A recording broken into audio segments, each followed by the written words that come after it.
they never believe me. Yeah, I would never drop the ball. I know.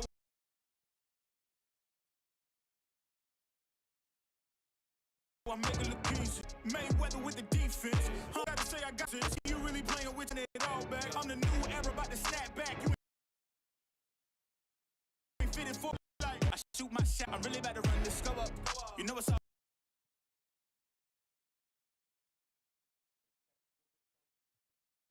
Net when it go up.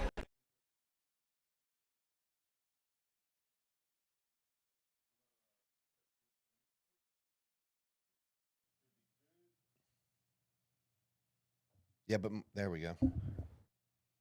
Yeah, I apologize. There was just for some reason the intro was lagging a little bit, but other than that, yeah, I don't know. It just started skipping. Decided to do its own thing. But we are now live. We are now live. Yes, there we go. sir. This is the Outlaw Apostle Podcast. I'm your host, Troy Neff. I'm the fucking guy, and the other fucking guy you heard give some details that, you know, sometimes shit happens is Leo. Good morning, Leo. Good morning, Troy. Hump Troy. day, dude. It is hump day. Gotta love a good hump day, man. Yes. Especially in the middle of the week. Tell me, what'd you think of the ball game last night? Very, very low scoring, honestly. Yes. Well, really good pitching. Very good pitching. I honestly, like, I always knew baseball, like, the pitching is, like, pretty much the most important position. I would say. Would you agree or disagree with that? Yeah, I would say that. Yeah. But after, I don't know, that U.S. pitch team is something else. I'll be honest with you. I mean, don't get me wrong. I mean, obviously Valenzuela as well, but that U.S. pitch team that you guys have, that roster, that was a crazy roster to go up against, honestly. Yeah, and to lose, but what a great ending for, you know, the U.S. to come and tie it up on Bryce Harper's home run solo shot. Oh, what a shot, by the way! Yeah. Oh my God! Yeah, and then, you know, just the hustle, but there were some, like, really some basic errors, like basic errors that the U.S. made that really put Venezuela in position to capitalize, and they actually did capitalize. You know, it moved people into scoring position. They were able to then move them around and get a score, and good for them. Honestly, you know, that's especially with everything that's happened to that country in the last 90 days. Yeah, You know, and I think people are genuinely have hope, and I hope that continues, and I hope that they get some elections scheduled, and that continues to go in a good direction down in Venezuela, and for them to. I don't know if you noticed, but I did notice this, and I didn't really like this part of the game last night. I wasn't a big fan of the announcers. I couldn't even tell you who they were, their names, because I just don't. I don't listen to them. Yeah, I don't know who it was either. But yeah, I don't listen long, enough to tell you who the fuck they were. But it seemed like they were almost rooting for Venezuela a little bit throughout the game. And then they kind of announced them at the end after the win of, like, champions of the world. It would have just been better to say, you know, the winners of the 26 WBC Classic, Venezuela, you know, give them their credit. But champions of the world, it's not, I don't know. They just went a little too far for me. I didn't like that. But that's just like the verbiage they be using, right? Like even when Yeah, people are like winning the Super Bowl or whatever. It was that, but this is not the Super Bowl. These are not like those kind of teams. It's just not. It's just not this. It's not the same. Okay. I would. I think your world. We don't even say world champions now. We do in basketball. We do say the basketball are world champions, where. We really don't do that in baseball. We don't say, you know, world champions of the World Series winner. We say it's the World Series winner. You know, and you can say it in the NFL simply because they don't have football. They don't have professional, that type of football around the world. So if you say the NFL team that wins is the, you know, world champion, I guess that's okay. But I don't know that we really say it that much. I don't know. It's just kind of. I don't know. I didn't like it. That's fair. Yeah, that's all. But I like the game. I didn't watch every game. I think I ended up watching maybe 3.5 parts of another game. So only a little bit of the, my little part came in. And I did watch. What game did I watch that wasn't the U.S. wasn't even playing? I think it was Italy. Italy, Japan. That might have been it. Uh, But it was after after they got out of the pool. That was whatever the first game was after the pool. After the pool play, whoever they played. versus Italy. I want to say it was. It wasn't. Yeah, I can't tell you. Okay. wish I I guess could. I can look it up right here. Right now. Let you know here in just seconds here. But it grabbed my attention and was interesting, and I love sports. So I especially at Rico. that level was Puerto Rico. Yep, that makes sense. That makes sense. So I watched a little bit of that. Otherwise, I was watching the U.S. play, but again, mostly after the pool play. So that's kind of when I jumped in. And today actually starts the play-in games for the NCAA men's basketball tournament. Okay. All right. So yeah, that's kind of cool. This is honestly like one of the best periods of like the season because you pretty much get sports right like back to back or at least I don't know, maybe this year just kind of like happened to be, especially with the WBC, and then you got the World Cup this year, and then you have all these different like major events going on, which is kind of nice. I really enjoying the hype around the sports recently. Yeah, and I think it's good, and I like the fact that Venezuela was there, and I'm just so against this shit of using politics to against certain teams, or like I talked about in the Olympics with Russia, that Russians aren't really allowed to compete under the Russian flag. They have to go under other flags and stuff. I just think that's just bullshit. The sports is that one thing that can pull people together, and we should just allow for it. It's okay to push the politics on top of that.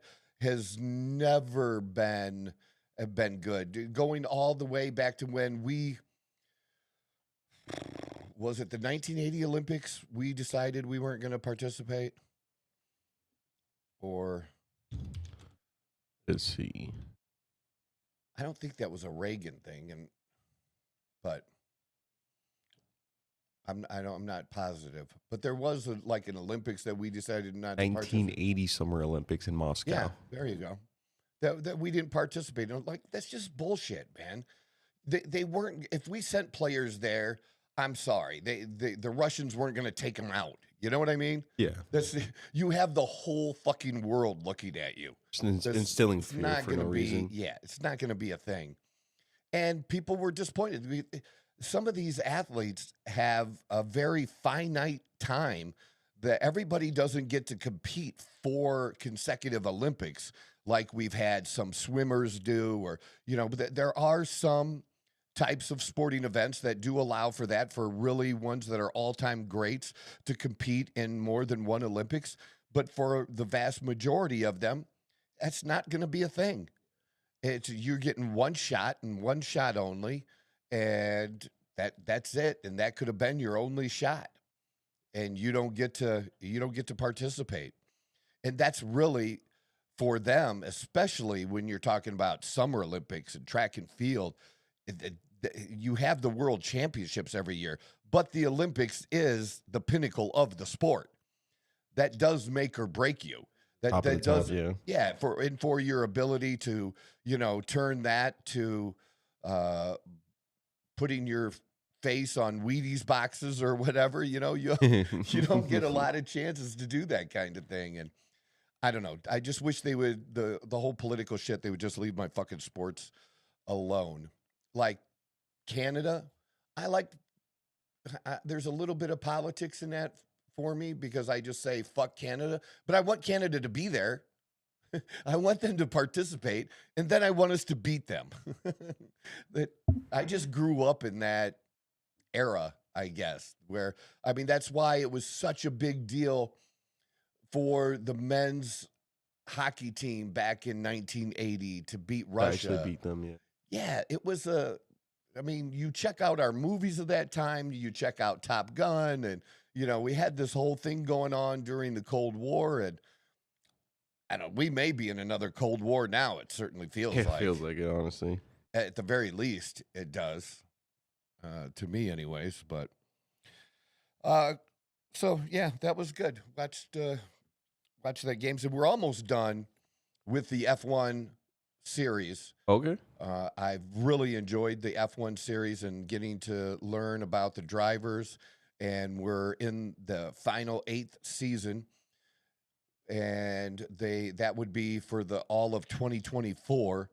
And I know a little bit about what happened last year just from getting into it, but a good number of those drivers in 24 are still driving today.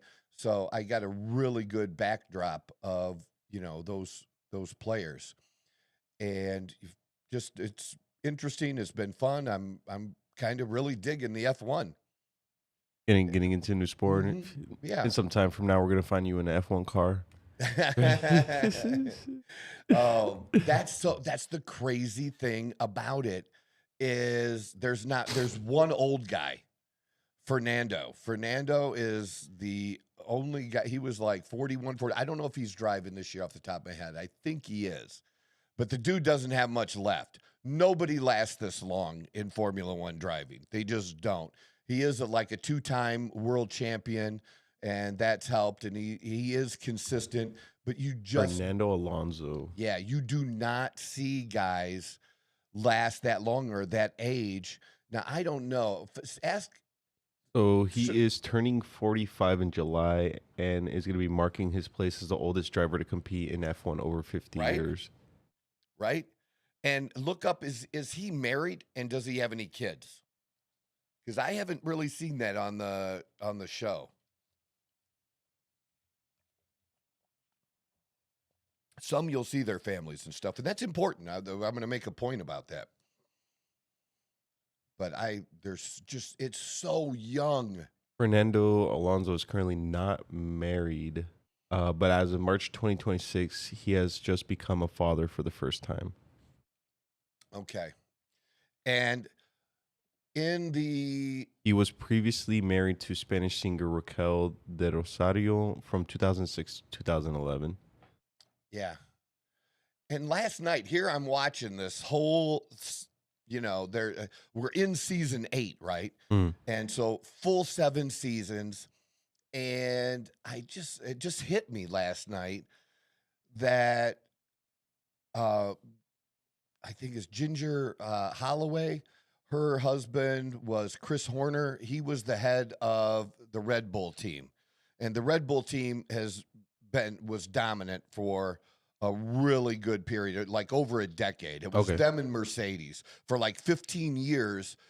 Out of those 15 years, either Red Bull or Mercedes won the team championship. Okay, gotcha. So very, very dominant. Then there was this controversy with the husband because he was sending text messages to an employee, and he was basically trying to get her to talk dirty to him so he could jerk off. Now, I mean, I found the text messages got leaked, and I found them on Reddit, and I knew that had happened. So I read some of them, and it's like, yeah, dude, because he got exonerated twice by the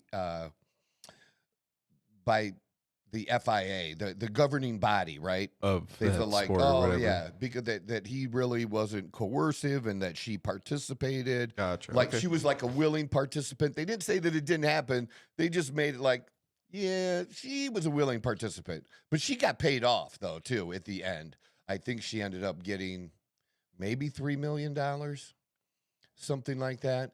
But it was, yeah, dude, it wasn't good. But anyways, I just figured out last night, I'm looking at the wife and her name. Like, why do I know this name? Okay. She was Ginger Spice of the Spice Girls. Huh. Are you familiar with the Spice Girls? Yes. Okay. Yeah. So it's just she's old now. You don't think of the Spice Girls as old, really. I Yeah, guess. yeah. You No, know? I get you. So Like yeah, when you that was picture of just, them, it was yeah. just funny. It was just funny. But he was out. He really hung in there after that happened. But then when the team started struggling, the dad of the father, uh, it's Joe, or it's not exactly Joe. It's spelled a weird, but Max Verstappen's dad hmm was not a big fan of Horner there at the end, and Horner got pushed out, and now he's looking to get back into the sport with another team, and we'll see if that happens or not. But yeah, the whole mixing of all that stuff, and uh, how that it's just cutthroat at every level for both the teams, and how important, and you really learn how important the rest of the team is besides just the driver.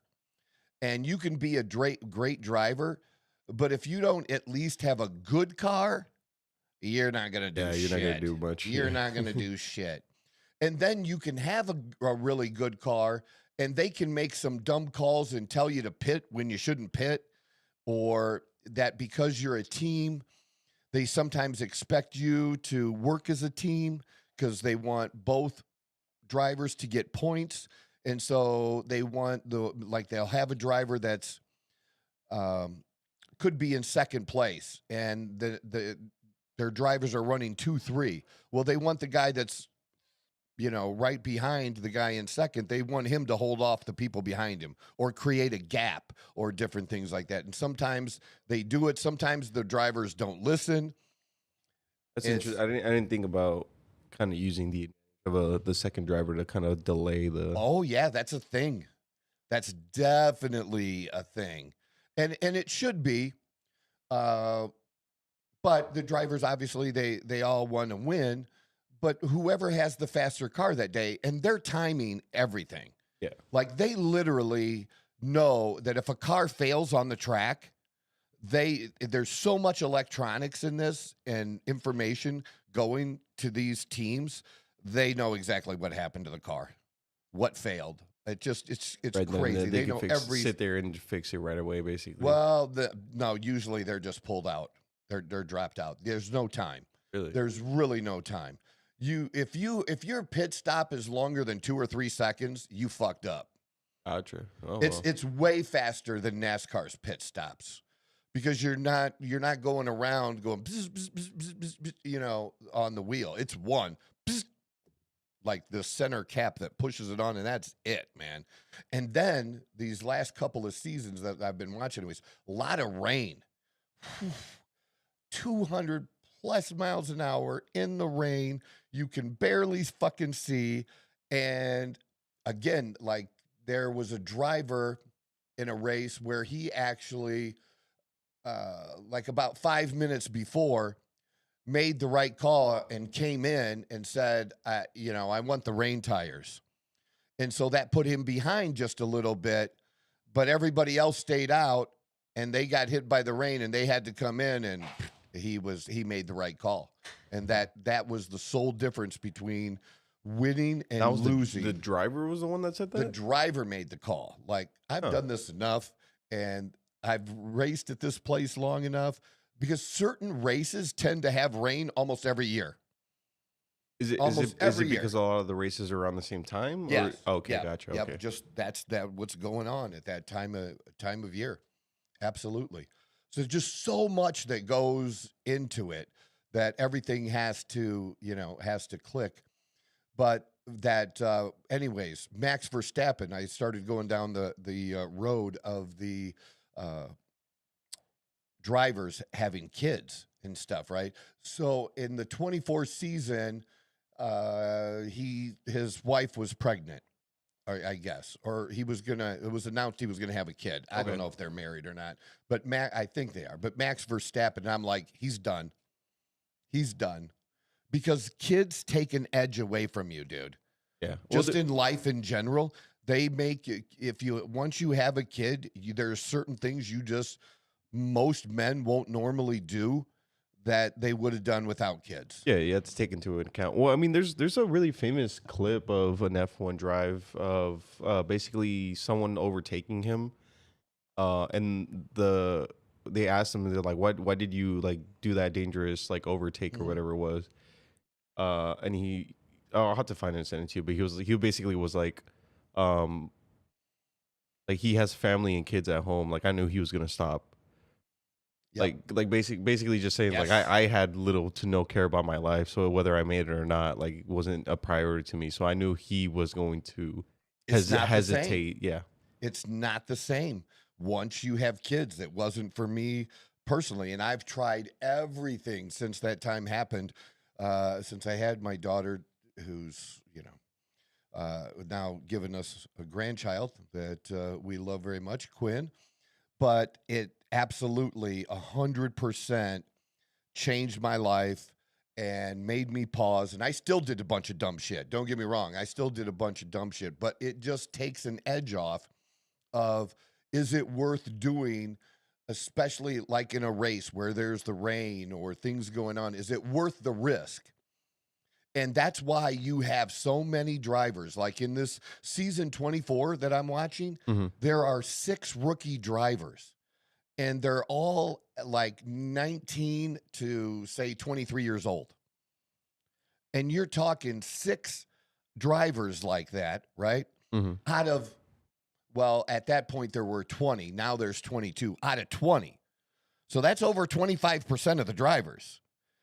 And almost everybody is under 30. And you get very few that are good enough to hang around in their early 30s. And then to do what Fernando's done, like you just, found out yourself, that just doesn't happen.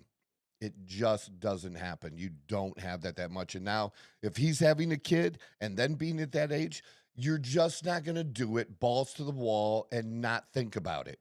You're going to think about it. Yeah. You've had this great career.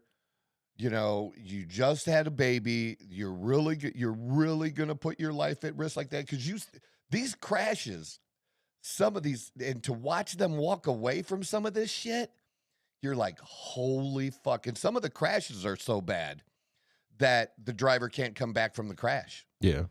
And be at that level anyways. Some of them have tried to drop down and drive for NASCAR or other things.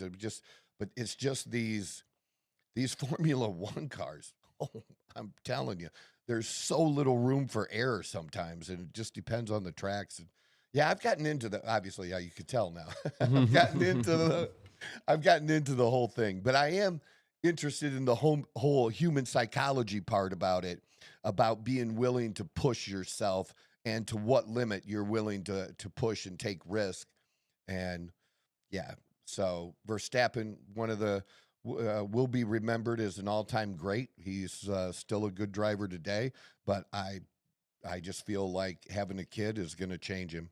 But we'll see if No, I agree. I agree 100%. It's one of those things that like you said, it's your mentality behind it. You're not gonna be taking those extra risks that you don't need to be taking. This is the video that apparently it was Alonso that did this. But this is that clip I was referring to where most controversial Formula One drivers ever. And back in 2005, he would go on to say something that cemented his attitude in the sport, and you won't believe who it was about. So take it back to 19 years to a perfect day on October 9, 2005, where Fernando Alonso would start 16th and have 53 laps to catch up into the points to secure Renault for the Constructors' Championship. 18 laps in, Alonso had his eyes set on the back of a red Ferrari, piloted by the 7-time world champion, Michael Schumacher. Coming up on Schumacher in his Renault R26, he was even on the straights but not on line. At the apex, it was estimated that Alonso reached 208 miles per hour, and it was one of That's the still few crazy to me times how quick they're Schumacher, moving. a bully on the grid, was actually checked by a young driver. When asked about it by Formula One journalist Nigel Roebuck about how he managed to pass Michael on such an iconic corner, Fernando's response was, "At times like that, I always remember that Michael has 2 kids." I'm Alex Martini. This was the racing moment, and let us know what moment we should talk Right? about next. That's 100%. That's yeah. very cool that you remembered that and saw that in the clip and just threw that in there. That's so cool that you did that, because that's perfect. That's exactly. And now the shoe is on the other foot. Yes. But look at how long he could not have made it this long in his career. And Schumacher's considered the greatest of all time. Okay. The greatest of all time. And then you have Lewis Hamilton. who has 7 world championships. He got screwed out of his 8th by Max Verstappen, and Verstappen is, currently the dominant driver. On top, okay. But those are the top 3 drivers, that I'm aware of that, historically speaking in the sport. Gotcha. For sure. And I like Lewis Hamilton too. I like him. And I also love this new kid, this Antonio. Antonelli or whatever? Antonelli. And you learn how to, what did this guy, play this video again. I want to let's see how he pronounced a word. They pronounce words differently in F1 than Americans do. Oh, sorry. I'm clicking on the wrong screen. Believe who it was about. So take it back to 19 years to a perfect day on October 9, 2005, where Fernando Alonso would start 16th and have 53 laps to catch up into the points to secure Renault for the constructors. There it is, Renault. 18 laps in, Renault. See, now for us, Renault has been a car company forever that was a shitty car company for a long time. Renault even owned Jeep for a while, like Jeep, Dodge stuff. They were just trash cars. AMC, they were just trash cars, Renault. But they were big in this world. But we always said Renault or Renault. They call it Renault. They call it Renault. Yeah, it's a weird way to pronounce that. When they pronounce a whole bunch of shit that's very differently. Charles Leclerc is Charles Leclerc. They don't say Charles, they say Char. Like a Char is for Char more of a European thing almost. Yes, because it's international. We have a few F1 races here in the United States, but this is an international thing, and so you have more people who speak English, but with an accent, with a European or some other type of accent, right? It could be Spanish, it could be, Italian or whatever it is, but just the announcers and just how they pronounce different words. But that one is funny. The other thing about this that's absolutely crazy, that drives me nuts, is every time they crash or something goes, I'm sorry, guys. The drivers are always fucking apologizing. Always. The drivers? The drivers are always apologizing. Unless they do really good. But if they don't do good, they're always apologizing. Huh. It's like, I don't know that there was you really needed to apologize there. Yeah, you wrecked. It was on you. You shouldn't have done that. You bumped. You didn't give a guy enough room. You caused the accident. But the whole I'm sorry is just how much they do it. At least that's what they show in the docuseries, right? Gotcha. Just okay. Words that repeat, over and over. The words that are said the most are push, push, push, or box, box, box. And they don't say it once. What are those They words? They say it multiple times. Well, push means get your ass moving. Now go. Okay. All out. Gotcha. Okay. Stop braking and pedal to the metal. Start risking your life, right? Yes, fucking exactly. That is exactly it. And then the box is come into the pits. Okay. But they never say it once, ever. Got to repeat it like 6 always, or 7 times. Yes, always several times. Box, box, box. Is that push, because push, it's push. so loud that they have to verify it, or maybe. like how loud is it inside of an F1 car? They can really hear the systems that these guys have today. Mm-hmm. The technology is crazy, man, crazy. No, they're having conversations in there, and then sometimes the drivers will just be like, "Shut the fuck up." Yeah, I have seen a don't few talk clips. to me. Yeah, Let me drive. Let me drive. Isn't there a driver that likes to sing a specific song or whatever, but his team just won't let him sing it or something like that? I'm trying to remember, but I'm pretty sure I saw Carlos Sanz. I'm pretty sure I saw a clip of something like that. Carlos Sanz, Sainz. Or just ask it. What F1 driver? Just ask the question that you asked. Oh, I guess so. Yeah. And see if that happens. But that is great that Fernando, that's exactly how I think about it. And especially, it's different at this level than it is at even NASCAR, which is also, also dangerous. But this is just a whole nother level of danger. We're correct.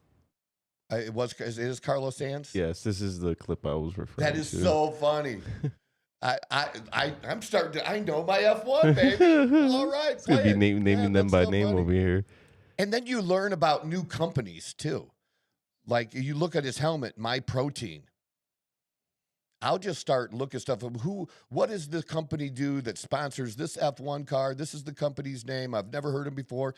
And like I'm researching while I'm watching the TV show. Getting all this extra knowledge and stuff. You're going to be on some well, about the sponsors and how it works. And there's some great gangster characters.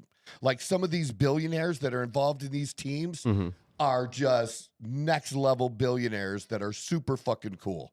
I mean, like old guys that have been at the don't give a fuck stage for, 20 years. And they do not give a fuck. It's great. But yeah, let's play this. Oh, yeah, definitely. Yeah.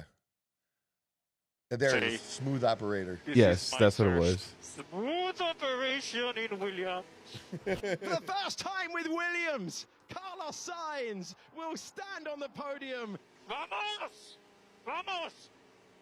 Best podium in my career, guys. You cannot imagine how this tastes. Thank you so much. I just wanted to say, this is my first smooth operation in Williams. So Carlos Sainz is actually a decent driver. Okay. That he hasn't won a championship, but he has won races. And he was a driver for Ferrari. And if you're a Ferrari driver, you're with the elite. Even if, Ferrari hasn't been dominant like they have been, that's like the ultimate pinnacle is to drive for Ferrari, really. And he was the number 2 guy at Ferrari. And he got pushed out by Lewis Hamilton. Lewis Hamilton has always driven for Mercedes. And Mercedes was having a little bit of a difficult time. And Lewis decided to leave, and he went to Ferrari. And, it was only because the only reason he got pushed out wasn't that he wasn't doing well enough. It was solely because they had an opportunity to get one of the 3 best drivers ever. So he got pushed out for that reason. Like, he didn't get pushed out because he wasn't doing a good job, which kind of sucks, right? Yeah. And I actually the race you just showed, that clip you just showed, is in season 8. And I just watched that last night. And win that race. And it was that 24 season did not start out great for Williams or Carlos Sainz in the first half of the year until he was able to pull this off, and make a podium. Then that's a big deal. You don't even have to win. Just making podium is the big deal. They count your wins, they count your podiums. You do get a trophy for second and third up there. And, I don't know how much champagne they'd be wasting on the all the celebrations. time. Yeah. Like, nobody drinks that shit. No. It's just sprayed on everybody. And I'm pretty sure it's not cheap champagne either. That was always something I was curious about. Like the champagne they do, just look it up. Yeah, it's not. It's Monet. Monet. Oh, okay, all right. Yeah, look up how much is a bottle of Monet, and they got these great giant bottles. Yeah, I was about to say they're not like regular size ones. Yeah, they look like that. They spray on each other. They look like 5-gallon bottles, man. They're huge. And just different little things, I check the drivers. I check their watches. I want to know why they all have these big, long, curly straws coming out of their drinks. What? But it's roughly about 299 euros, so anywhere from 320 to 360 USD. It's not cheap champagne. No. Especially the amount of bottles that they be. And those big bottles, those are $1,000 bottles of champagne. And they each have one. Jesus Christ. Yeah. It's the money. That's the thing. Remember, so we talk about the 1%, right?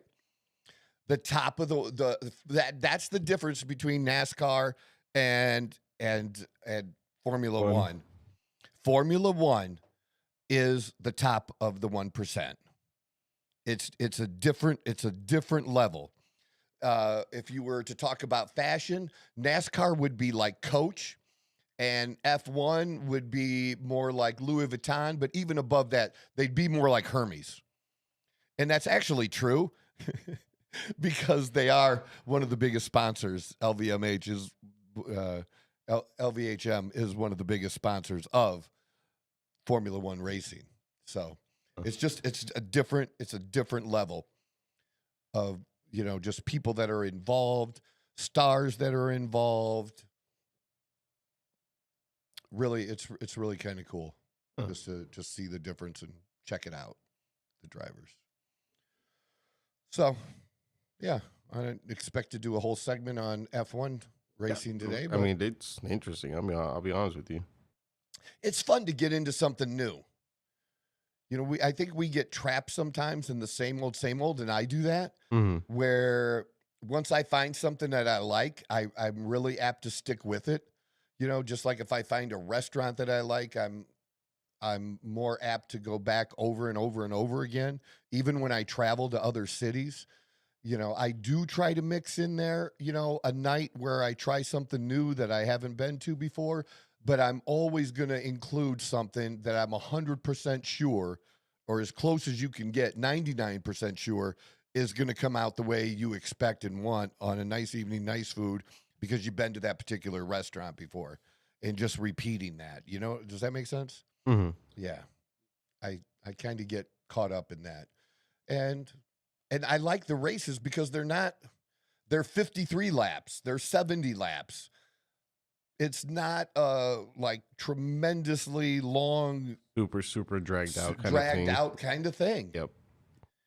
And it's balls to the wall the whole fucking time, and but it's crazy. But yeah, the whole thing was about young drivers and stuff too, but they just are willing to take that risk. That's the only explanation, because you would think with the experience you would get better, like in most sports, right? Mm-hmm. And that for a while you can hang on, where you might not have that edge speed-wise anymore, but because you know how to make a move, because you know how to run a route better, you can still compete at a super high level.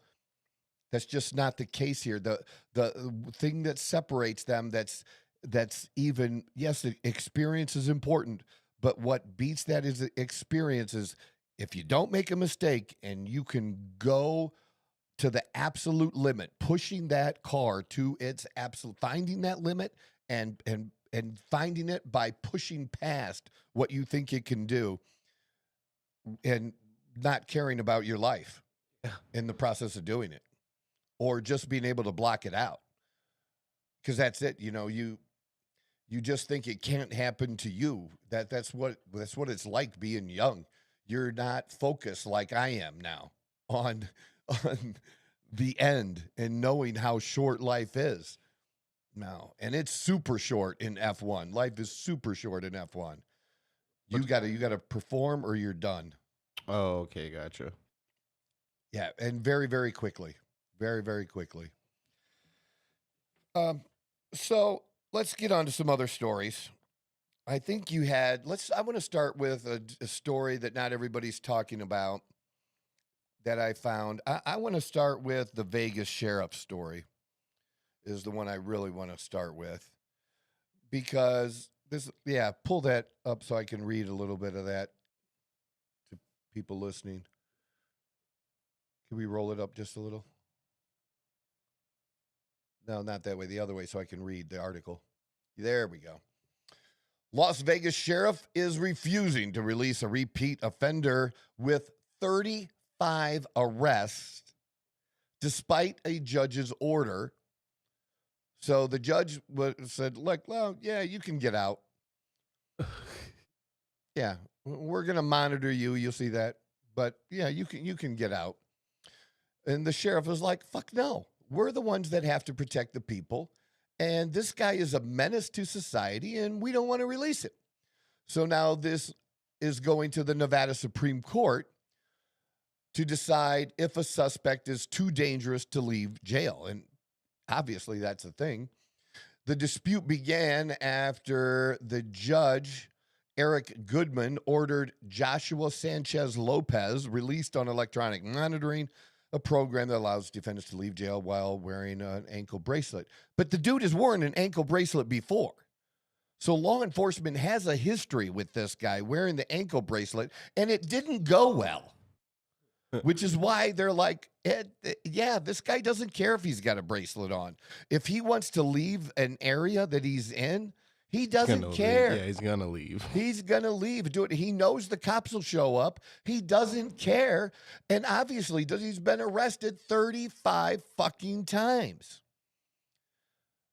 So the sheriff declined to release Sanchez Lopez, arguing his criminal history makes him too dangerous to supervise in the community. He's 36 and a felon, 35 arrests, has prison time for drugs and involuntary manslaughter charges. Okay, this isn't like just a bunch of petty theft stuff. All right.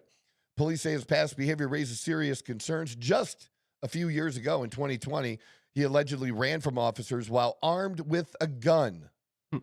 Later posting a snapshot showing his ankle monitor saying he got chased again. He's posting it on Snapchat.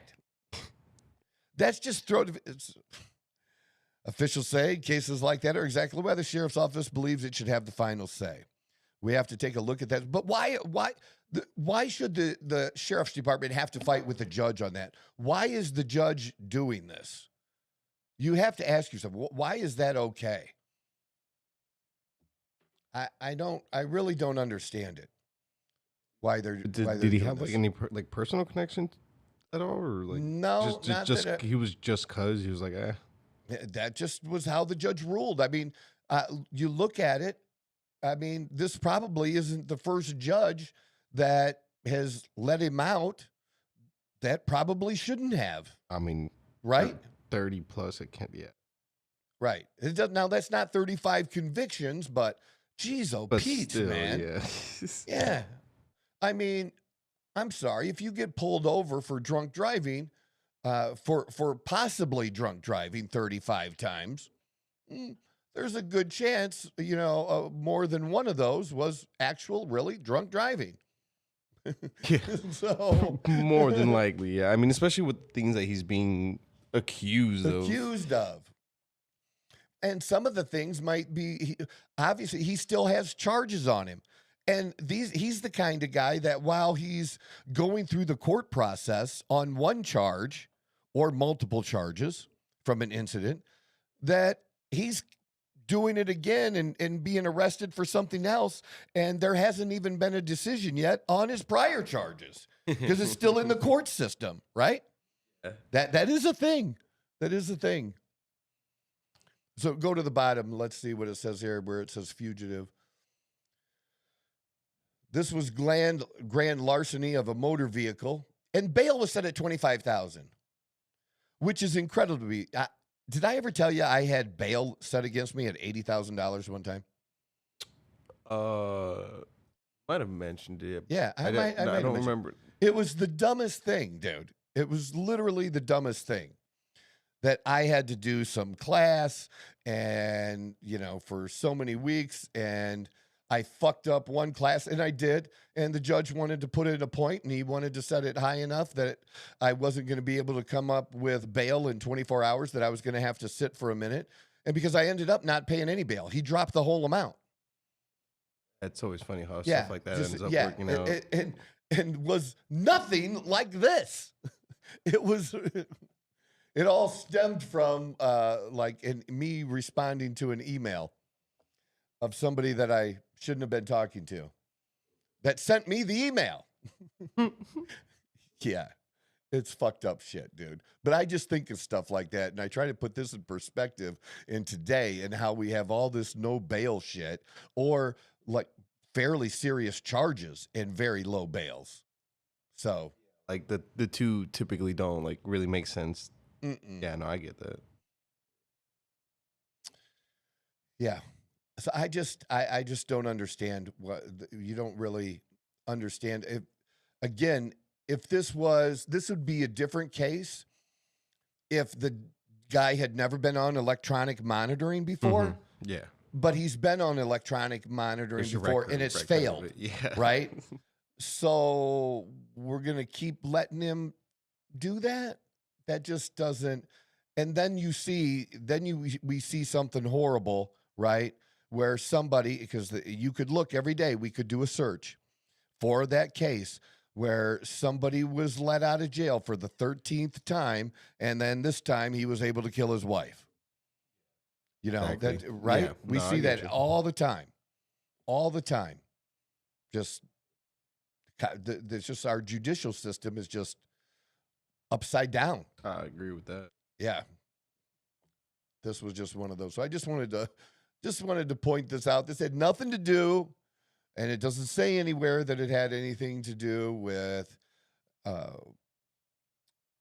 being here illegally or anything that. So, you know, I assume he's just a citizen, and it's just that kind of story. So it has nothing to do with that. It just has to do with just our legal system. And this is the kind of story that gets put out there and that most of us just scroll past.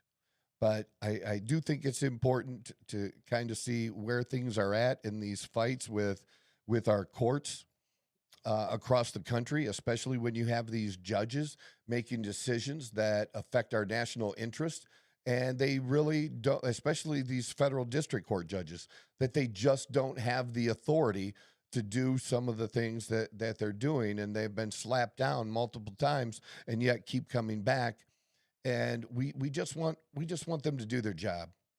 We just want that's what we want. We just want the judges to do their job. And part of their job is safety of the people.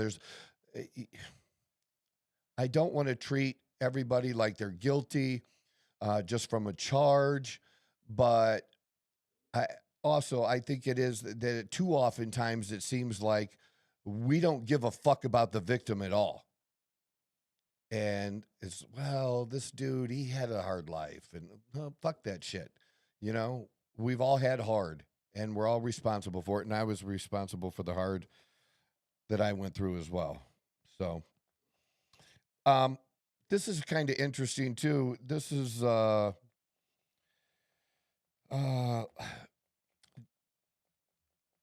yeah, that you pulled up the right one. Cesar Chavez Day. Cesar Chavez, I don't remember how long ago he died. But he did, long time ago. If he was alive today, he would be 99 years old. And they have this workers' parade, right? That they have this Cesar Chavez Day. And then, you know, he was considered the leader years ago when the migrant workers kind of pulled together because, and it still happens today, you know, people using illegal labor, exploiting the labor of people who are here in the country illegally and that kind of thing. And, you know, that's one of my things. I actually give a shit about people coming from another country that, we also need to not exploit them. You say that we have all of this anti-billionaire and millionaire shit, but you're protecting these big wealthy corporations that are using people and using their status to pay them a lesser wage. And that if they weren't here and available to take this lesser wage, and you could say Americans wouldn't do the job, but they would do the job at some point. At some level of pay, they would do the job, but they don't want to pay it. So they want this cheaper labor. And I don't understand the people that are for open borders. You are actually for, because that leads to this exploited labor. But anyways, that's not the point of this story. The point of this story is the dude is dead. And if you go down a little bit, go down a little bit so I can give some details here.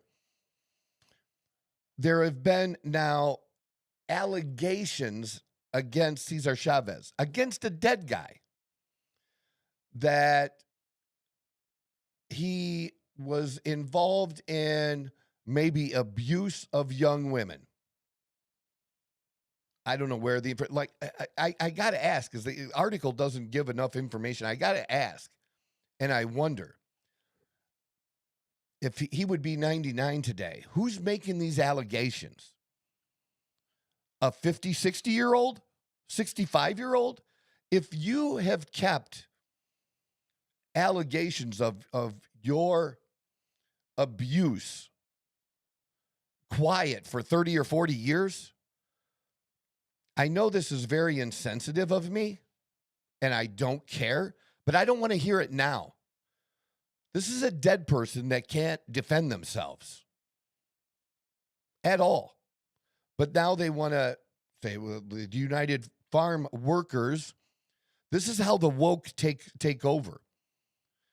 He founded the organization, but because there's these allegations, they're canceling the celebration. All because of allegations. And where did the allegations come from? This is all about wokeness, because we want these people who were potentially abused, and young women and minors 50 years ago. We want them, if they want to be heard and come out, we want to hear them. That's all what that Me Too bullshit movement was about. The same fucking type of shit. Now, if it's been 10 years or something, that's different. We have a little leeway there, but I'm sorry. If you've kept your mouth shut for 40 years, I do not understand what the point of attacking this dead man is now. And it seems like, is there anybody that's not been empowered, not charged with allegations of abuse with women? Doesn't seem like it. It doesn't seem like everybody. Yeah. Is this like everybody is doing this? It just seems crazy to me. And the point is not the United Farmer Workers. It's not the whole reason I bring up the story is I don't really like being in a position of having to defend a situation like this, but I just think it's just crazy. Deeply troubling allegations. Allegations are still allegations. It's not proof. And it doesn't matter how serious they are. They could be very serious. Well, I've seen serious allegations before. You know, when the young woman, or the woman, I don't remember how old she was, when she was the woman who cried rape against the Duke lacrosse players years ago. Okay. That was very serious allegations, man. Rape, multiple players raping a woman. And she lied. And the prosecutor, I think the prosecutor who prosecuted the case, I think he lost his license. Really? Yeah, it was, yeah. These young men got smeared. And what she said happened didn't happen. And she later withdrew it all. It was a fucking mess. But the allegations were super serious, man. And those young men paid serious consequences for something that they didn't do. And it was eventually, they didn't end up going to jail or anything like that. But, you know, that you pull up their name, you put their name in Google today, that shit's still going to come up that they're connected to that. Yeah, exactly. And that never goes away. Even it's not that they didn't even get a not guilty verdict per se, right? Like it was just dropped before that. But there were serious allegations. I'd have to go back. I don't remember all the details. What I do remember is being at Duke at one point with my daughter for college or for soccer camp. She was doing soccer camp at North Carolina. Okay. And if you stand somewhere around the Duke campus or North Carolina campus, you can throw a rock in any direction you want, blindfolded, and you're going to hit a school. Everything's just like there right are there. so many universities with maybe within say a 20, 30-mile radius Mhm. of it's probably the most dense university populated place in America. There's universities everywhere. But we did make our way over to the Duke campus, which is beautiful, by the way. Just absolutely gorgeous. And their bookstore. And I don't have it anymore. I kept it for years and years. But I had a Duke lacrosse hoodie just to support the players. Just to do, Yeah, yeah. I wasn't like a fan of lacrosse, Mhm. just to support the players because it was just, I do things like that to make little statements. Just like I rolled around yesterday with my 2024 felon shirt, my Trump felon shirt that I had made, and my MAGA hat. Just because I'm so sick of everybody online and these pussies, saying shit. And Mhm. I've proved my point. I've made 2 videos now where I really don't say anything in the videos on TikTok, and I'm just wearing a hat. And these people are coming unhinged, man. It's the craziest thing. They are just over the top. And they got balls online. And then we were somewhere. I think we were at Subway. And that was a different day this week. Maybe it was Monday. And the young girl behind the counter said she liked my hat. And Dawn just laughed because so many women, young and old, say stuff about my MAGA hat. And some men too. But it's probably 60-40 women. And nobody says anything negative because I'm waiting for that to happen. In fact, I kind of want it to happen. I'm waiting for that. I'm trying to almost create that confrontation. I'm doing my part by wearing it. But all these badasses, you mean to tell me all these people are badasses online and half of the country hates Trump, but I can wear my Trump stuff anywhere I want and not a single person is going to say, fuck you and fuck Trump to my face? Not a single one of them? There ain't nobody on the liberal side that has the motherfucking balls to say something to me in public. Not one. I'm still waiting. I'm trying. Most people are not going to be doing. Well, they sure act like it online. Oh yeah, I mean, but that's everyone Exactly. online. Yeah. Mm-hmm. But I figured there could be at least one. I'm waiting. I'm wearing it enough again that I'm setting up the opportunity for the confrontation. Flip me off something. Mm-hmm. But I'm coming back at you. I'm gonna take your finger and I'll come over here and I'll shove the finger up your ass. Whatever. Like I'm just waiting. I'm just so sick of that shit. I have no respect for those people. Not even a little bit. At least if you had the balls to come to my face and do it, I'd have some respect for you. But I have none that you're not even willing to do that. You just do it online. You're such fucking pussies.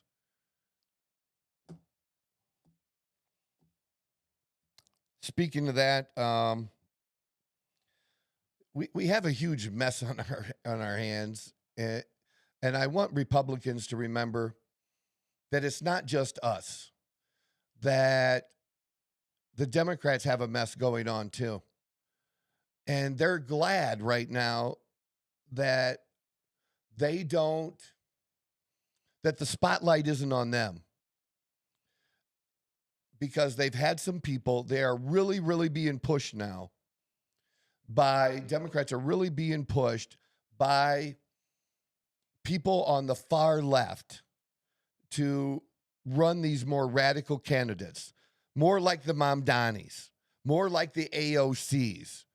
But most of those right now are being rejected in these primaries. They're not being voted. They have an issue with who's going to lead the party going forward. But the attention really isn't on them, even though these stories are out there. The attention is on the Republicans and Republicans fighting who were who are Ben Shapiro, Tucker Carlson, Candace Owens, and all of that is being highlighted to show, oh, the Republicans, they're splintered and this and that, and there's some truth to that. And I was actually, you've heard what I've had to say about Candace, and I've been in this middle somewhere. Well, I was just watching an episode a couple days ago, I believe it was Monday, and I couldn't take it anymore. For the first time watching one of Candace's podcasts, it was probably, I was 80% through it, but her ranting about Trump and shit was just so over the top that I couldn't take it anymore. You want to disagree with Trump, but to push it to the point where, what's your alternative? No matter what you think of Trump, if you're a Republican, no matter what you think of Trump, you really think, what's your alternative? Kamala was an alternative? How did Biden do? And of those available in the next election, you're leaning towards who? And you want to see the USA lose. You want to see you're a Republican, but you want to, or a conservative, and you want to see Republicans and conservatives lose. Now, I don't always back every Republican just because they have an R next to their name. But this thing where, well, Trump doesn't align with me 100% anymore, and I don't align with him on this, so I'm just done with him altogether. And it's not a big number, but it's a big enough number that it's an issue now. It's not a huge number. I think most people that voted for Trump still back Trump, but there is this growing group, that are just way over the top, and it all leads back to Israel and this war in Iran. And I'm just not there. And I like the work that Candace has done on Erica and the different things she's brought to light, and how much she backs up what she says, way more than people give her credit for. Because the people who criticize her are not listening to the amount of her podcast that I've listened to. Because I've heard people comment about something she said, and I actually listened to the whole thing in context. And I could just tell by these people's responses, they were not doing that. But this, where I am with Israel is, I support Israel. I do have an issue with radical Islamists, with jihadists, and I know that there's a big enough percentage, that it may not be a big percentage, but it still translates into millions and millions of people who are really, really radical, and they really believe in what the Quran teaches. And that means they believe in jihad now and jihad always. And they believe in and they'll lie about it. And they believe in killing people who won't convert or who won't pay a tax. You kill them. Jewish people are not doing that to people who don't want to convert to Judaism. And it's just not a thing. And when you have a group of people that want you wiped off the face of the earth, yeah, I do support Israel. That doesn't mean I support everything they've ever done. That's not a thing. And I have an issue with this. This is a story that AIPAC, the Israel PAC, they backed a Chicago Democrat. Now, they back Republicans and Democrats on both sides. My problem with it is they're not considered they don't have to follow the foreign agent rules. If you are a PAC and you're advocating for another country above the US of A, there are rules to that. And I don't like the fact, and a lot of other people don't like the fact, that that AIPAC doesn't have to follow those rules. that just should not be a thing. And me saying that doesn't make me an anti-Semite, because I'm not. And that's where the pushback has come from. The pushback has come from people are tired of having a moderate opinion and being labeled as something they're not. And especially on this conservative side, and you have other conservatives doing it to you. Now, according to Trump right now, and I still support Trump, but based on my view of the world right now, I don't know if I would qualify to be MAGA. But I am MAGA because I was MAGA before fucking Trump. And I will be MAGA after Trump. I've always been Make America Great Again. And Trump didn't start it. But he's, Mark Levin has gotten into this war of words on X with Megyn Kelly. And he's been an asshole. And he, over the top, supports Israel. And many would say he supports Israel more than he supports the United States. I support Israel. I just don't believe in putting Israel's interests above our own. But when they align, great.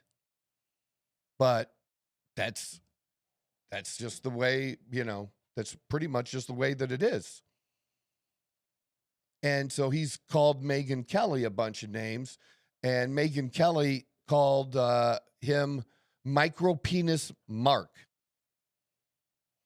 Micropenis Mark. Yeah.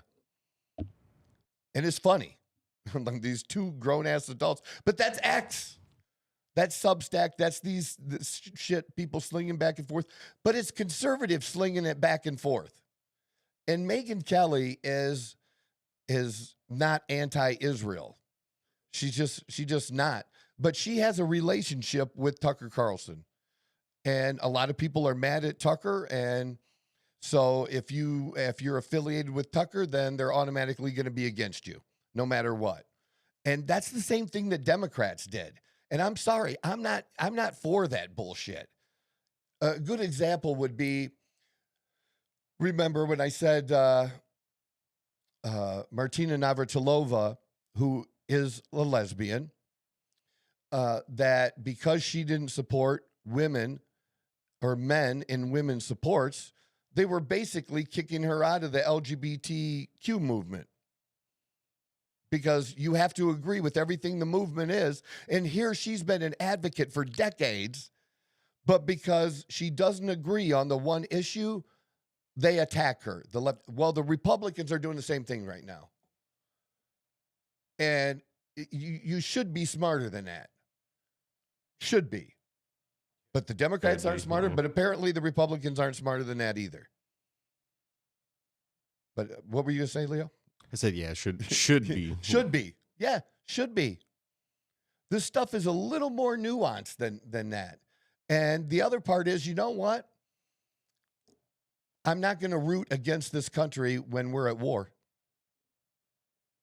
I'm just not going to do it. There's some people that they're mad at Trump because of what he said during the campaign about no wars. I didn't hear the same thing they heard. What I understand about Trump was we don't want to get into protracted wars or conflicts that we don't win. And we haven't won for a long, long fucking time. I'm not against the U.S. doing what we have to do, like we're doing with Iran right now. But I'm not for it going for 5, 10, 15 years.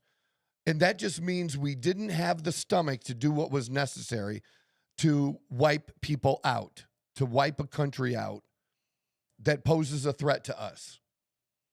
If it goes on that long, that means you're handicapping the greatest military on the face of the earth. You're making them fight with one arm tied behind their back, because that's the only way these people have a chance against us. If we unleash the full might of the military and the technology and the weapons that we have,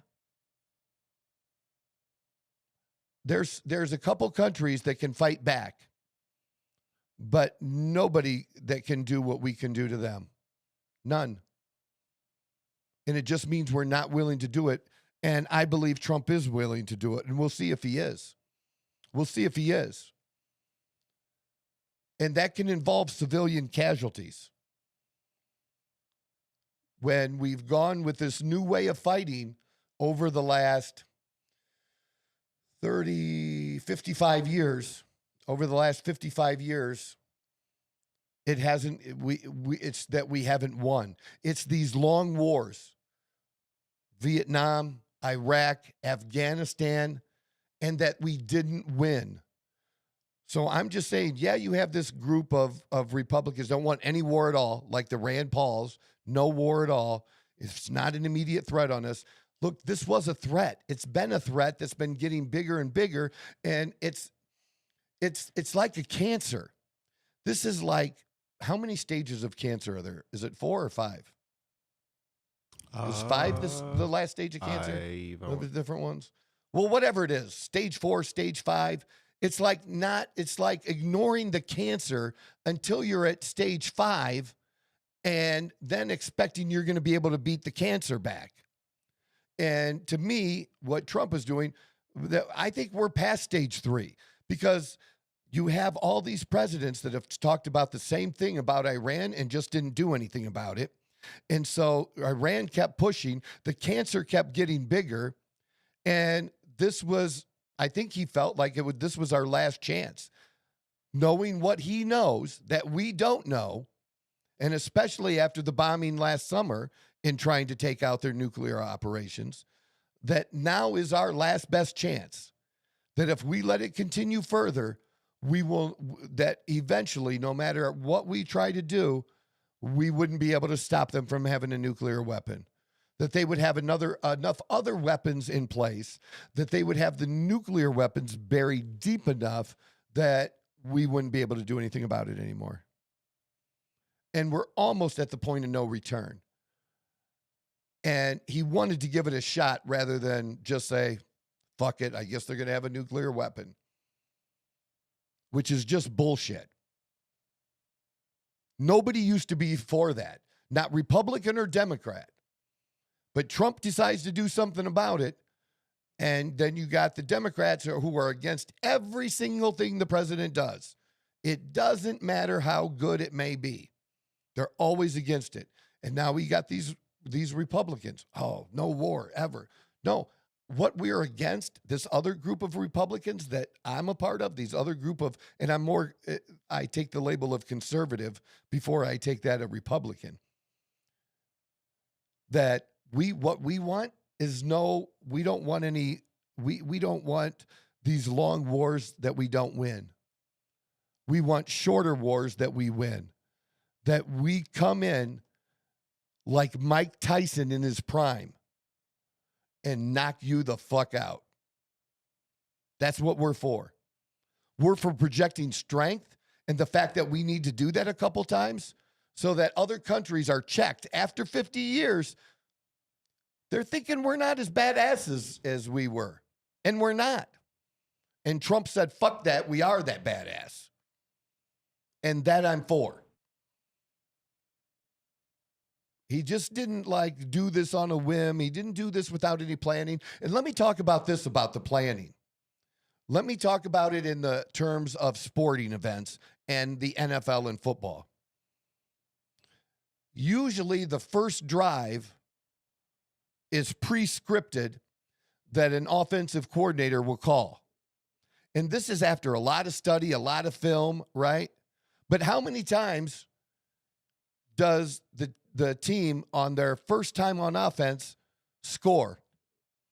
50%? Less than 50%? And maybe 50% they get a field goal or a touchdown. It's a flip of a coin. But they've done all this study.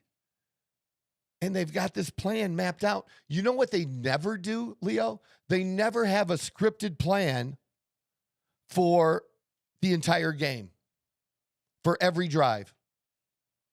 because sometimes they have to change. Sometimes, because of the plan that they initiated, the defense has a counter to it that the offense has to make another adjustment for. 34.8%, just in case you were curious. I was. So 34.8% of the time they score On the first opening drive. and that's not a lot. No. And that's with a bunch of research, man. So you're telling me that Oh, sorry. I did not read completely. So in roughly only 28.6% of the time now. Okay. That 34% was 10 years ago. I don't know why they gave me that first number, but Yeah, but see, that's even more to the point. Even worse, yeah. Yeah, Or it's even worse. less likely, I should say. And that's with all of the study, with all of this film, with multiple people weighing in, that with the best information they can come up with, they're only successful 28% of the time. And they still may win the game. It's just that opening drive, they're going to have to adjust. And I think, this media push for the administration to disclose every move, that's not how war is fought. We don't fight wars like that. It's not all scripted. You don't get to approve or disapprove. What you get to approve or disapprove of is the people that you put in the seat to make the decisions. And if you don't like who's making the decisions, then win at the ballot box. But if you lost at the ballot box, shut the fuck up for a minute. Because it's not yours. It's not yours to decide. We put Trump in charge. This has been game planned. Shit has been game planned going way the fuck back. And let me give you another example. Trump took credit in his first term for smashing ISIS, right? Do you know who created that plan on smashing ISIS? Do you know who created the plan? I don't know. The Obama administration created that plan. Do you know what the difference was? Trump implemented it and they didn't. So that plan that Trump used, that he took credit for smashing ISIS, the only difference is Trump had the balls to implement the plan. But the people who came up with the plan under the Obama administration. How about that? This shit is game planned over and over and over again, and it never stops. They're always putting in new information, reassessing, gathering more intelligence, plugging it in. So they didn't anticipate this would happen with the Strait of Hormuz. Bullshit. None of this is a surprise. And sometimes you can impose your will on another team and run your game plan that you're like, I don't care what the other team's game plan is. I'm going to impose my game plan on them. And sometimes that works. But, it's not 100%. And you have to be willing to move and adjust. And I think Trump is. He's willing to adjust. He's willing to take in more information. He's willing to go in at halftime and say, okay, this is what we did. This was the response to it. This is how we were going to respond. That's not going to work against this now. What's the other plans to change the game plan at halftime? And the coaches were starting that up in the boxes at the start of the second quarter. They were already formulating that. This is the same way. That's how this works. But I just don't understand, why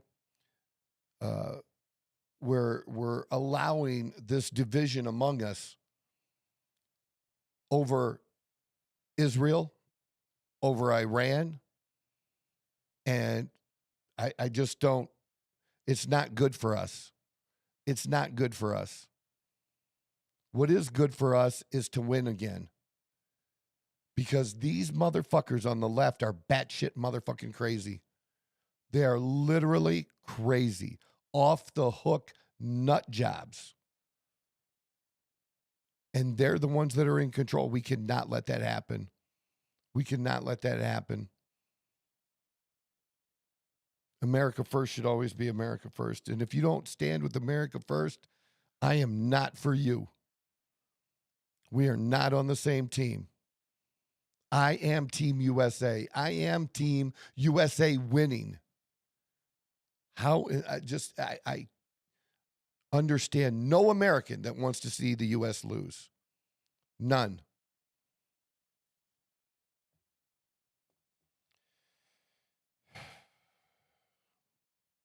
Mark Wayne Mullen is in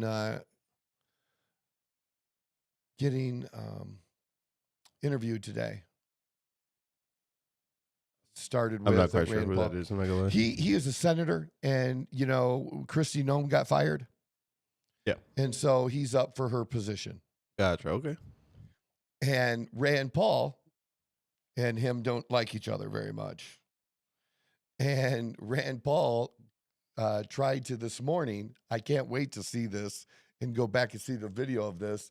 Because what happened to Rand Paul was bullshit. Rand Paul was he was attacked by a neighbor and got some ribs broke and some shit like that. And Mark Wayne Mullen had said some things about him, and so Rand Paul gave him a chance, like, say that shit to my face, and he pretty much did. He didn't apologize at all. It's kind of funny, and sometimes I like Rand Paul, but too often I don't, because of the shit that he's just so anti-Trump. He's just so anti-military, like his dad was, and I just thought that's funny. But Mark Wayne Mullen should be pretty easy to get that nomination. Oh, do they have video of this?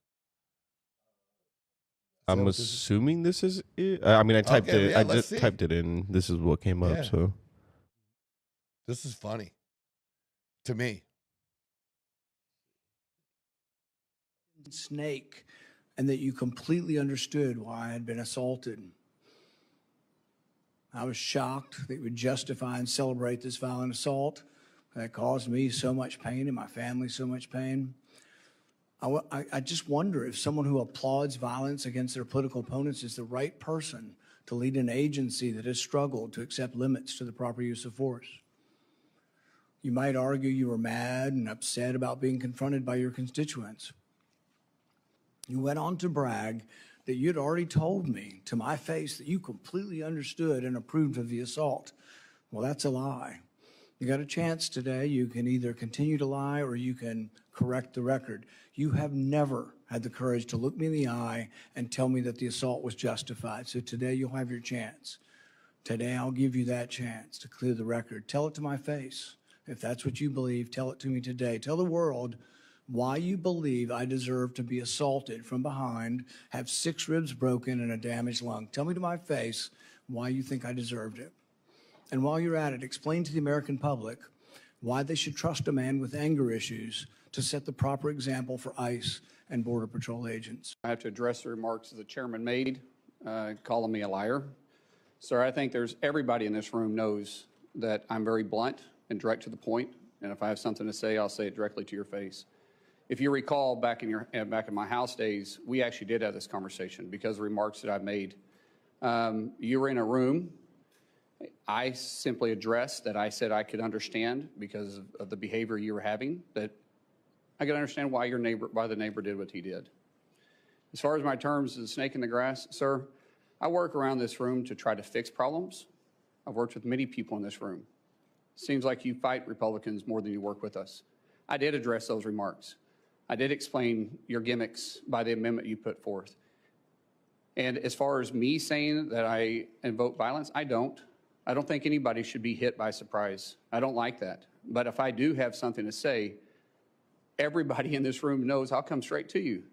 I'll say it publicly and I'll say it privately, but I'll never say it behind your back.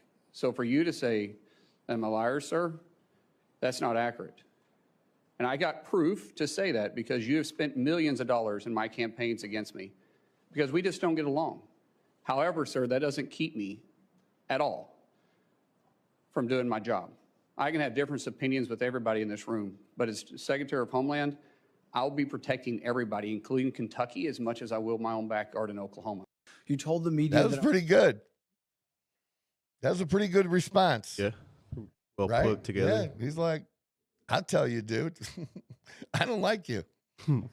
I don't feel that bad that, you know, I would have liked it better if you'd have got beat up face to face by somebody and not from behind the back. But I'm not crying over the fact that you got beat up. And actually, Rand Paul sounds like a little, he sounds like a little whiny bitch. Yeah. That's it to me. Like, I can't imagine saying something like that. I just can't. I don't know. So that's interesting. We also have, you know, it is important to note that, yes, that the Epstein issue is not going away. It's not going to go away. And that Republicans are the ones fighting to keep it from going away. And it's the Republicans in the House Oversight Committee that have now subpoenaed Pam Bondi to testify before them. And I believe that's supposed to happen sometime in April. And I don't like how Pam Bondi has handled this issue at all. I don't like how Kash Patel has handled this. I think he's done a poor job. I was all for their nominations, and you know, they have not been the best people in Trump's cabinet. They have not done what really needed to be done, and that Republicans do really want there to be some real world repercussions, some real justice handed out over this. And so the fact that they're calling her to testify, I think that means a lot. They're not being forced by Democrats to get her to testify. This is the Republicans wanting this to happen this way. And then there was last issue that I'm going to drop is the Joe Kent issue that just happened yesterday, and on national security. And this guy, I have it on my, I think I have it on X, where I posted this. I posted a 2020 X thing that was shared by Zero Hedge of Joe Kent talking about Iran and Iran being a threat. Yeah. It's such a cowardly thing to do. And Joe Kent is a coward. He resigned. That's what he did. It takes no balls to attack Trump. It's crazy that what some will do to get a little love and attention from the media. You know, he's not a hero. And 6 years ago, he posted this. Definitely, I personally think we should have crushed their ballistic and nuke capes. He means capabilities. But Trump has a plan. He has definitely earned the confidence of any clear-eyed observer. But now all of a sudden, you're telling me that Iran was a threat 6 years ago, but they're not today? And that's why he resigned, is because they didn't impose an imminent threat on us? And the threat was, look, I think it's been disclosed what the real threat was. The real threat was, whether you like it or not, Israel and Benjamin Netanyahu made the decision that the best chance for them to go after Iran, and this has been going on the whole time of Trump's second term, that is to do it now.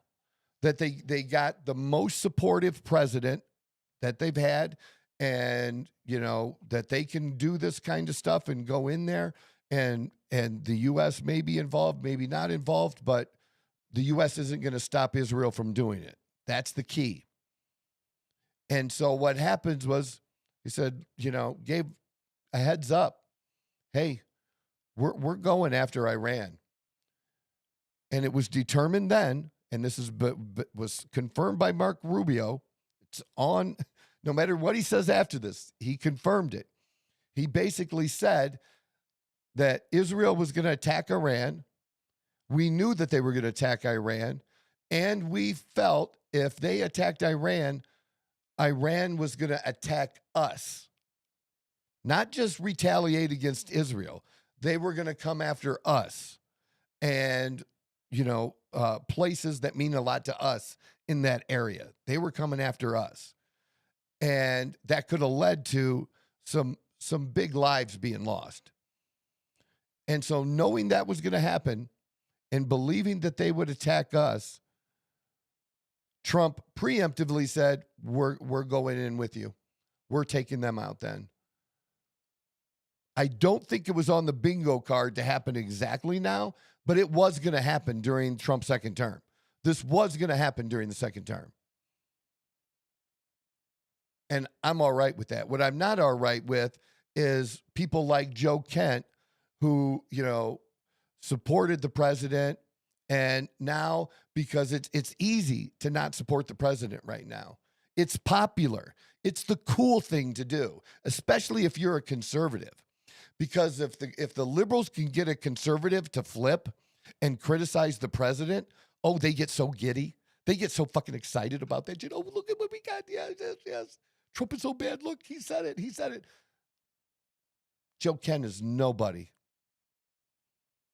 And not, I don't know, maybe the Democrats will try to call him in before one of the committees or something like that. But because they did that with Vindman and shit before for the people that follow this kind of stuff. But I'm telling you that this guy's 15 minutes isn't going to even last 15 minutes. It's going to be a minute and a half. And so his big resignation isn't going to mean shit. So congratulations on, giving up your job in the administration for a minute and a half of fame. So people say, oh, yes. Maybe you'll get invited to a party now because that's what these guys like. Even conservatives, they like getting invited to those Washington, D.C. parties. And sometimes when you're of a certain conservative belief and faith, you don't get invited to those parties. And who the fuck cares? So that's what I have to say on that. All right. We're a little all over the place, but we hit some issues that I really wanted to hit today. We had a little bit of fun talking about F1 racing, a little bit about baseball, and yeah, that one's just for us. That video on Gary. That's why I shared that with you. Okay. It's for us. Gotcha. Okay. I do share stuff like that with the audience sometimes, and we might do that here in the near future because it's something I've been talking about, and because I've been talking about it, and because I've been doing it on my own social media, it kind of came up because this is something that he believes in doing. Like, again, all you have to do is look at my socials. Check out my socials and see what people are saying. It's very two-sided. People either love me or they hate me.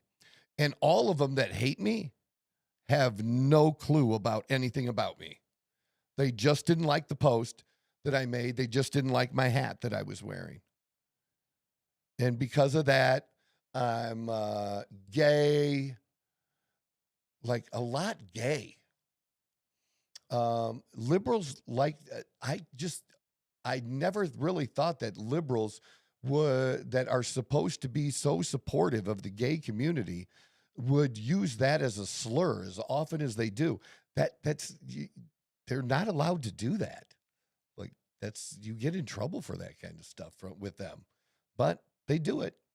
It's so funny because it makes no difference to me. And they can look at my social media and see that I've gotten nowhere on fucking X. Still nowhere on X. And it's so frustrating, but I keep digging. And you can look at my TikTok now and say, what the fuck does Troy know about TikTok? Well, they don't know about the 2 previous accounts, the 15,000 and the 4,000, which isn't that much, but it was a pretty decent number. But got shut down and had to start again. But what other people have said about me has never stopped me, ever. And it's stopping so many people. And that's what this Gary Vee thing was about that I shared with you, Leo, for us and just going forward with content and what we're doing. And the most valuable thing about what I'm doing now with this content here in this 1.5 to 2 hours we do, I greatly appreciate anybody that listens to me rant for this long. I do. I love, or even half of this long. I greatly appreciate it. But those number of views, I'm not focused on that right now. I'm focused that we've recorded this for that period of time and that we can get 5, 10, 15, 20 clips, shorts out, that we can make other social media content out of there and push that. That eventually is going to bring this up. These numbers eventually are going to get better. But where the numbers are better is on the shorter versions. And the best way to come up with that shorter stuff is to do what we're doing here now. And I don't do this shit for free. I do this for business. And because I actually believe it. But, you know, ultimately the goal is to develop relationships with people. And people do business with people they like and they trust. And so when I talk about these things, that's why it helps me in my business just like it did in my financial business. I don't need to talk to everybody. I don't need to talk to a liberal that needs to lose weight. It's great. I'll help a liberal that wants to lose weight. But there are a lot of conservatives that need to lose weight. And they're going to like the content. And then they're going to see, well, Troy does this, and he can help with this. Maybe he can help me. And the success we've been having with people on these GLP-1s and, you know, these other protocols and peptides, and the response we've been getting lately has just been phenomenal, just phenomenal. But this plays a role in that, in our business. And people who criticize have no idea. They just think the only way you make money with social media is if you have 100,000, 200,000, 500,000 people that subscribe or follow you on a platform. And that is just not the case. And I'm proof of the case. But they don't know because they don't know my bank account. They don't know my safe. They don't know what's in there. I do. I know what's in there. And so I do not give a fuck what people have to say or how many times you call me gay or an idiot or a moron or throw some stupid Trump meme up because you can't come up with anything fucking original. I do not care. I care about those that care about me. I appreciate you. Have a great Wednesday. This is the Outlaw Apostle Podcast. I'm your host, Troy Neff. I'm the fucking guy. Whoa! Who knew I would make it this far? They hated, they never believed me. Yeah, I would never drop the ball. I know I make it look easy. Yeah, Mayweather with the defense. I don't care what a critic got to say. I got them picking up the pieces. That to me, you really playing with your life. I'm about to come and run it all back. I'm the new era, about to snap